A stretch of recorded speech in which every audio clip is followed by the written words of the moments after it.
Hey, it's Meatball. And Mark. And this is the Rocker Morning Show on demand from 107.7 RKR. 107.7 RKR. It is the Rocker Morning Show with Meatball. And Mark Frankhouse. Hello, good morning. Good morning. Dude, I am not even kidding. This is, and maybe everyone else is going through this too. I did not want to get up this morning. Yeah. I was so cozy, wrapped up in my little burrito blanket. My alarm went off. I literally rolled over and hit it and said no. Actually, I probably screamed it, and because my windows are open now, my neighbors heard it. But today was a struggle to get out of bed, man. Yeah, it doesn't help either that I've been using a weighted blanket. Oh my God, it's like somebody just giving you a hug all night. And so when I wake up in the morning and I've got a dog who's upside down with her paws in the air and got she's laying by me and I get a big weighted blanket, I'm like, it's like these kinds of mornings remind me of like when I would go camping, and you wake up and like the air's a little crisp, but you're just all warm and cozy. And like if you move, it lets a little bit of that cool air in. You're just like, I did not want to move this morning. Yep. But duty calls. And, it does. Got to get up and get ready for fall, too, because that's what's really happening. Yeah. Fall is creeping in big time. Normally, the summer extends into the fall. Well, we're in a La Nina year now. We've been in El Nino for 2 years or 3 years or whatever. Right.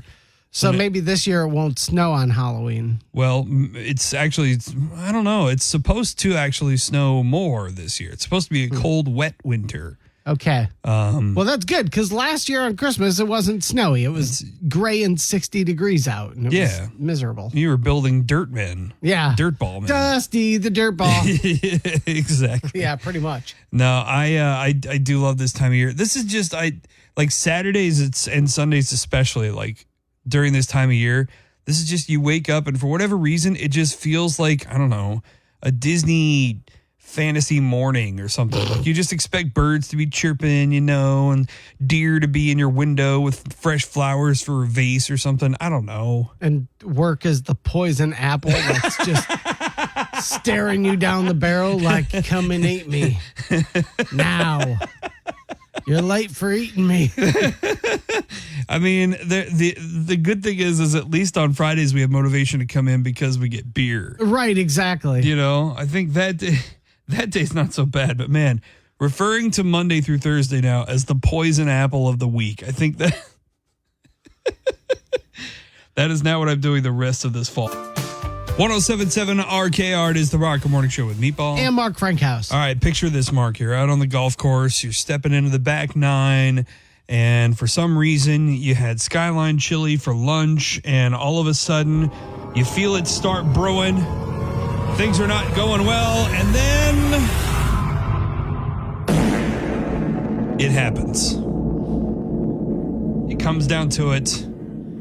And you have soiled yourself on the back nine of the golf course. Why would you make me think about this? Well, because I need to paint the picture, this big brown picture for you to imagine this scenario because it's important to what I'm about to tell you.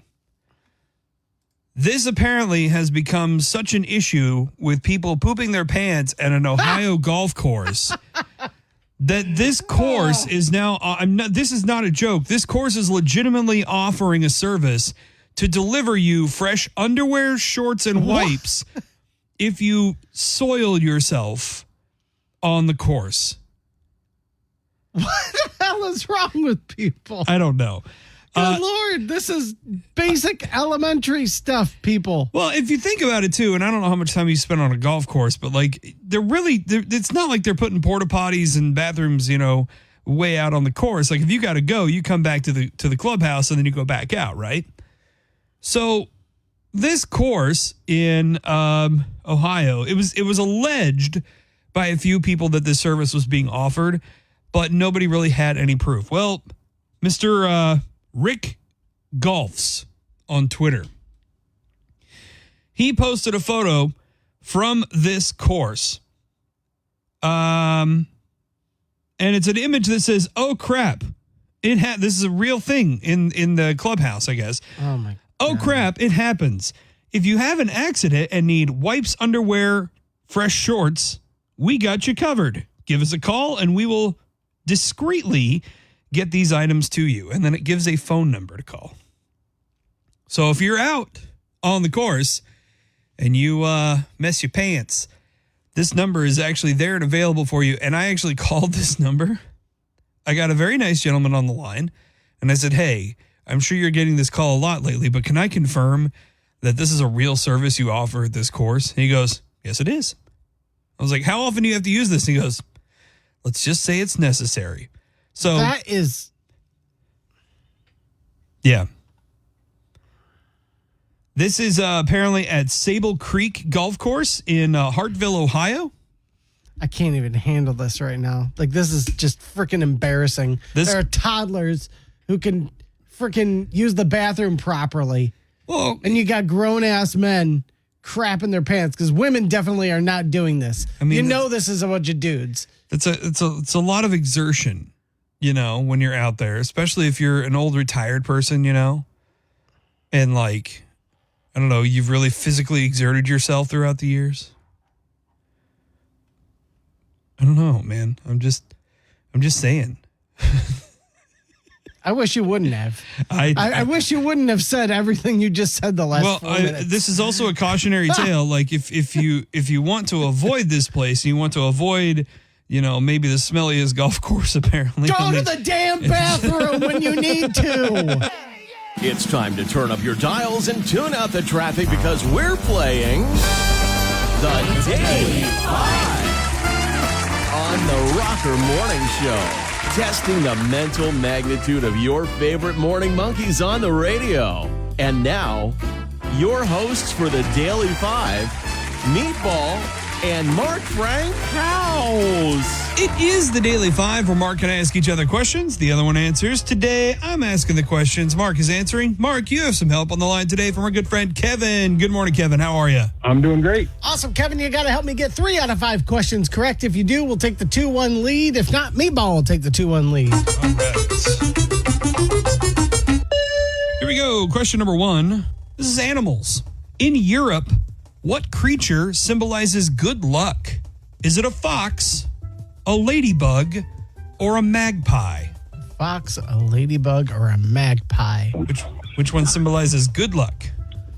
Man, I don't know about this. Good question. Yeah, it's a tough one, Kevin. Off to a good start. A fox is kind of a noble creature, but I don't know. A ladybug, I could also see. I don't know.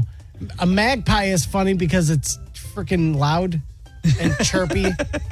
I like the fox. Yeah, the fox is kind of like a noble-ish kind of creature. So I'll go with you on that one, Kevin. We'll go fox. Final answer. Fox. Final answer. No, it's the ladybug. The ladybug symbolizes good luck. Okay. I just like to kill them because they become a nuisance. Sorry, Europe. Wow. I know. Question number 2. This is just general knowledge. Murder. What was the original name given to AstroTurf? Was it chemgrass, shaggrass, or matgrass? Shaggrass or matgrass. Or chemgrass. Yeah, it's not that one. Okay, you said that, and then you looked at me for a reaction, and I know how shifty my eyes looked when Mark looked at me when you said that. But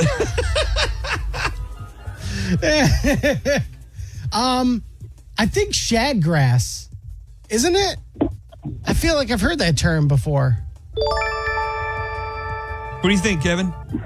I like the term shaggrass. Yeah, let's go shaggrass. Final answer. Shaggrass, final answer. Mark, you should have paid attention to my facial expressions.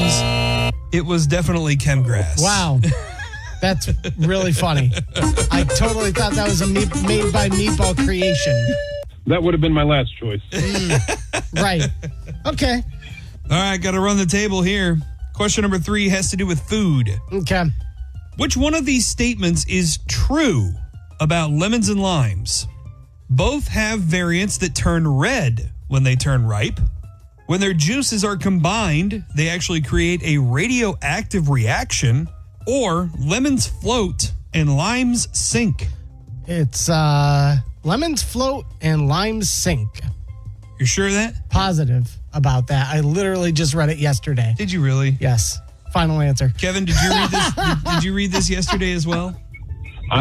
I can't argue with him on that one. I did not read that. You take my word for it, Kevin. All right, lemons float, limes I do. sink. Final answer. That's correct. Yeah, I realized I might be pulling questions from the same place you are. No, I like to mix mine up. Okay. So it's possible we just saw them in two different areas. So Okay. you gotta have faith, though. This question is about animals again. Okay. The 3 deadliest animals in England are dogs, bees, and what other animal? Dogs, bees. Is it cows, badgers, or goats? Deadliest as in terms of Number of people killed by people them. killed. Okay. Goats, badgers, or cows? Correct. Huh. Man. I bet you it's cows. I bet you there's a lot of cow tipping deaths. I love how innocent the animals are in England that kill you. Yeah. Man, badgers, goats, or cows? What do you think, Kevin? What's going on in your head there? I was leaning toward goats, but Goats? You know I what? don't have a good explanation for that. But You know what? I have no problem taking an L if it means I stick by my partner. So I will go with goats. Final answer. I believe in Kevin. Believing in Kevin, going with goats. Final answer. They may be the sign of the devil, but they are not one of the most deadly creatures in England. It is cows. Yep, I had a feeling it was cows. Yeah. Oh, man. Cows, dogs, and bees. They kill the most people in England. Can you imagine if a British person came over here and saw a mountain lion? Yeah, right. Well, we couldn't get the point for the day, Kevin, but regardless, you got $20 in Michigan Lottery scratch-off tickets. Maybe you can go buy some Chemgrass.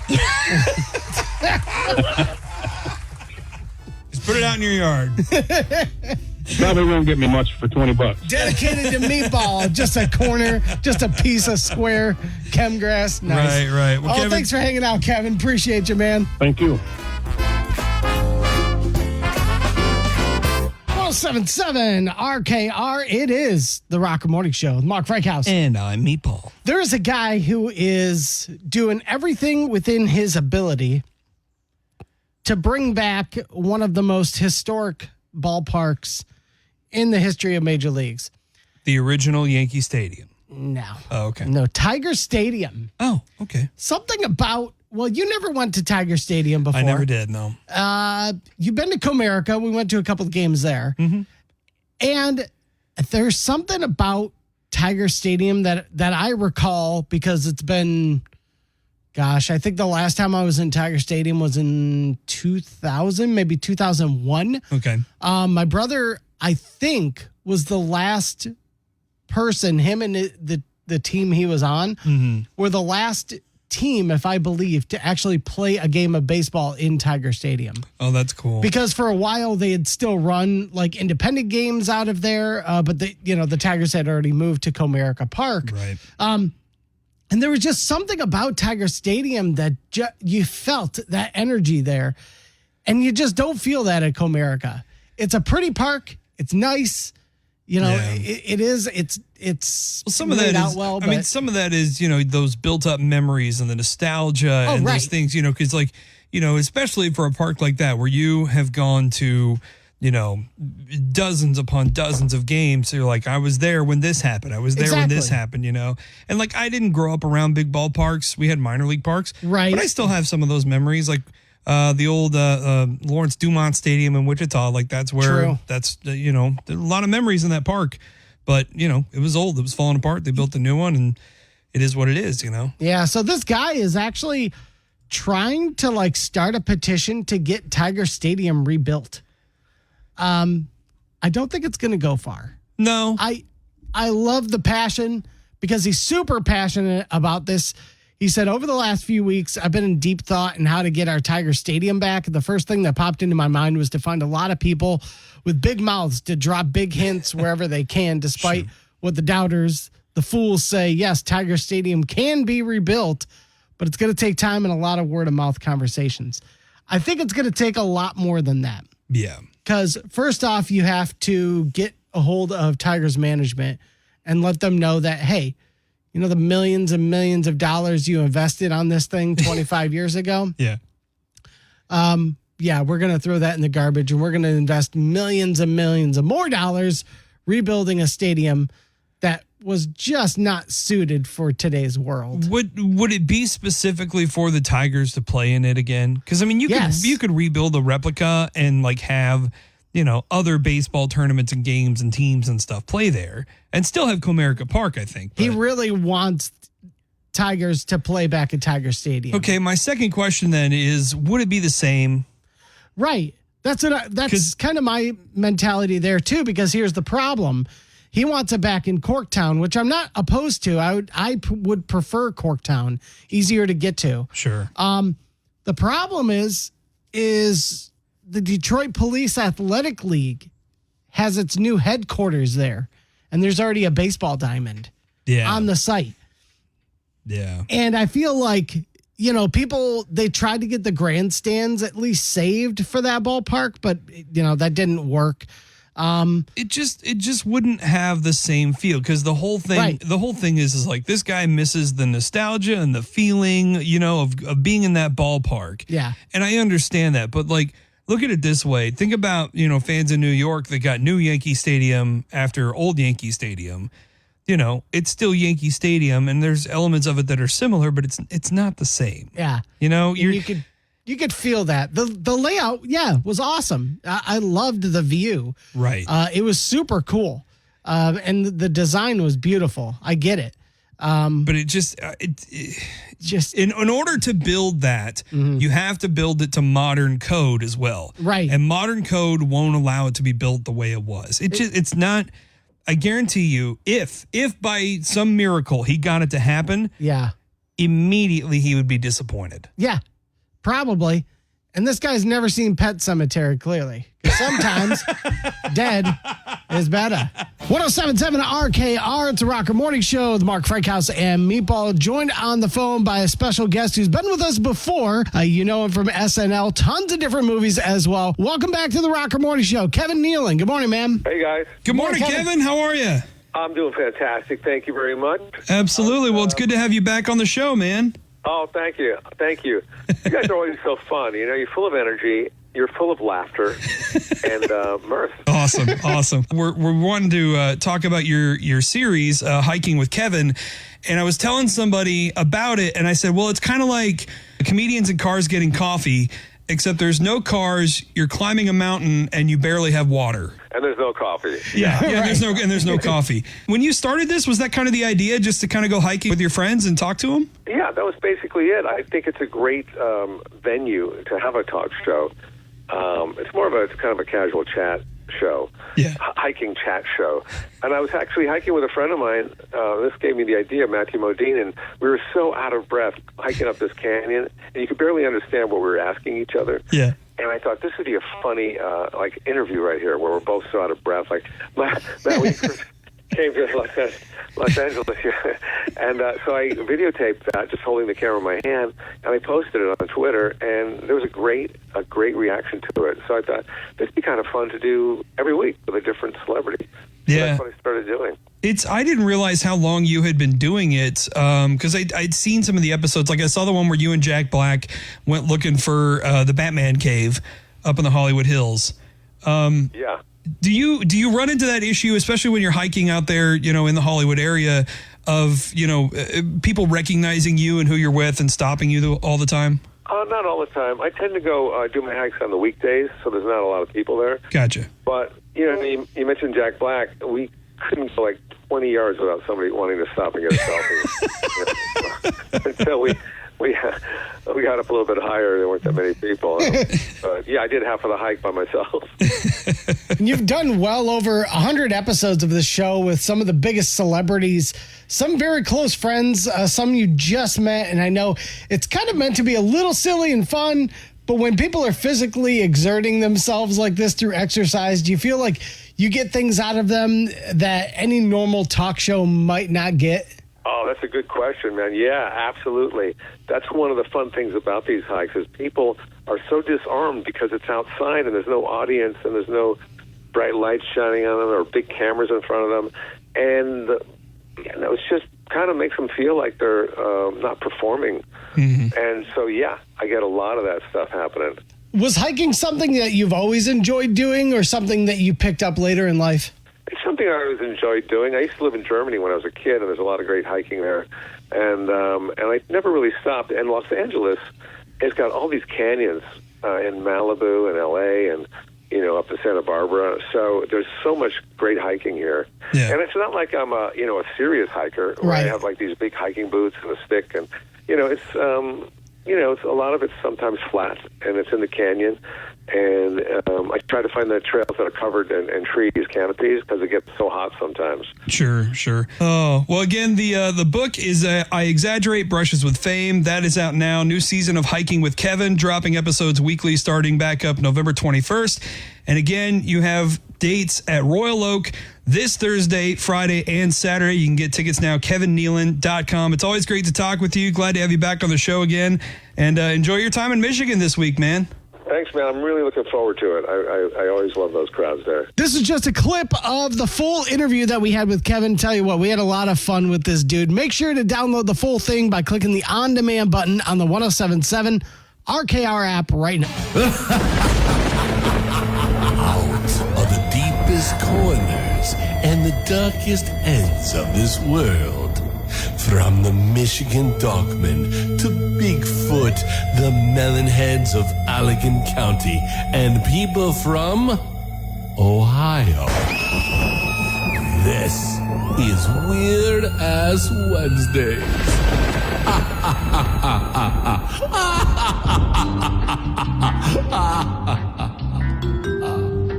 So it's unclear where this story comes from, but if I had to guess, I would say it's somewhere where the education system has truly failed at least one person. Recent TikTok posted by a girl, she goes by A Girl and Her Stories. Okay. She tells this story about her being a beekeeper and one very specific call about a beehive. Now, normally her stories are about, the odd places that she finds bees and, some of the other things that she runs into with beehives. Right. But this time, it involved her own hives at home in her own yard and her elderly neighbor who apparently just wants her cut. So her neighbor, whom we'll call Mrs. Smith, complained that this woman's bees were coming into her yard and stealing the pollen from her plants and flowers. Well, Miss Girl and Her Stories promised to scold her bees, saying, quote, "Hey, little guys, you can't go into that one specific yard anymore because Mrs. Smith doesn't want you to." Well, they're bees, so clearly they didn't listen to her. And Mrs. Smith, still not pleased. So, rather than fight the fact that you just can't control bees, she called the cops and a lawyer. Soon, A Girl and Her Stories was served with a court summons on the grounds that Mrs. Smith was entitled to some of her profits from honey production because they were using, quote, stolen pollen from her garden. Wow. Well, A Girl and Her Stories had to finally call her lawyer on the matter, as well as bring in some local experts to convince the judge that she was indeed not able to train the bees to stick only to certain flowers when it was time to pollinate. We don't know where this is out of. I couldn't find a location. I kind of got the impression it was somewhere in England, but This gives off strong Ohio vibes. oh my God, does it ever, man? Wow. There's a lot to unpack here. First off, the fact that the fact that it even was a thought to print and waste the tree to print that court summons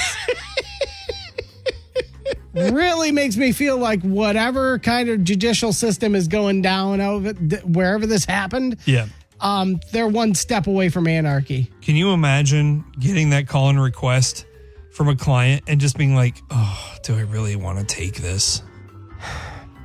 Another thing, Yeah. how do you even measure pollen? To know, hey, I want some of the cut of the honey money. Yeah, you can't. Well, ultimately, the judge ruled in girls' favor, and the bees are free to do their beesness. But I'm sure after this incident, she wishes she could control the bees and maybe hear her neighbor, I'd scream out something, I don't know, like this. Bees! Bees everywhere! God, they're huge! They're ripping my flesh off! Son, roll around. Do you hear me? Roll around on the ground. Forget that! I'm starting to swell up! Save yourself! Don't be the hero! Frank, I'm allergic to bees. Me too. They're huge and they sting crazy! We'll come back later and check on you. Yeah, in a while. Save yourself! Your firearms are useless against them! Yeah, I think that's the best case scenario for her at this point. Weird Ass Wednesday brought to you by our friends at BC Pizza up there on West Main. Mark, tell them all about them. Well, we've got some fun stuff happening tonight at BC Pizza in Kalamazoo because they got that delicious pizza buffet going down tonight. Get some good salad, amazing breadsticks, and the pizza is going to be on point. Zoe Turner doing a great job as always. So show her some love. Hit up that buffet today at BC Pizza off West Main in Kalamazoo. They are our workplace of the week. Sponsors. And Yes. sponsors of They are our sponsors of Workplace of the Week. Yes. We're throwing a pizza party actually today. We're heading down to Landscape Forums. Oh, okay. So again, if you want to get signed up for Workplace of the Week, it's that best workplace button on the Rocker app, and it's all sponsored by BC Pizza. 1077 RKR is the Rocker Morning Show with Meatball. And Mark Frankhouse. It's times like this I'm pretty happy that we are close to the shores of Lake Michigan, but we are far enough away that we don't get some of the stuff that comes off there. We get a little bit of lake effect snow and things like that. But particularly they're dealing with something right now apparently on the southern shores of Michigan, or Lake Michigan. It stinks. Yeah, that's not good. Smells really bad. Usually you can attribute this to, I think these fish are called alewives or alewives. I don't know how to pronounce it. But it's basically a fish kill. And it happens fairly often. It's not uncommon, so it's not like an sign of the apocalypse or anything like that. Yeah. It just, something that happens. But no, this is actually due to an algae bloom that is happening on Lake Michigan. And it's, again, not something that's uncommon to happen on Lake Michigan. But because the waters have been so warm and because the summer has been relatively warm, they believe that the algae population has been a little higher than usual. So they're doing their best to kind of clean up the shores there, especially in the South Haven area. But there's an algae called cladophora. I'm definitely not saying that correctly. It's been popping up on the shores down there on Lake Michigan. Again, no reason to be alarmed. According to the city of South Haven, this is a naturally occurring algae, not uncommon in the late summer, can be smelly, or is often mistaken for sewage. It's not sewage. It's just algae. Just smells like it. Yeah, it just smells pretty bad. So city crew is going to be continuing to monitor the situation, clean the algae from the shoreline over the next few days. So, they're doing their best to keep the beaches clean, keep the water clean. Not a whole lot you can do about the smell. But at least when I saw one of the Great Lakes had a smell to it, I was afraid it was going to be Lake Erie, because we go back to the story we were talking about this morning. I would have thought that it would have been all the used golf towels from that golf course in Ohio, where everyone apparently keeps pooping their pants. Well, Lake Erie used to be very, very poopy, polluted. Very poopy? Not poopy, just heavily polluted. Yeah. And it was because of efforts through Dr. Seuss that it was eventually cleaned up. Yeah. But that's we don't need those golfers. The interesting thing about that story is, and I didn't think about this until now, they never said what they do with the soiled clothing, only that they deliver clean underwear and wipes to you on the course. Uh-huh. What happens with the poopy pants? I don't know. What do they do with those, Mark? I don't know, and I don't want to know. As long as it's away from me, I don't care. Oh, God, I would hate to be the garbage man at that golf course.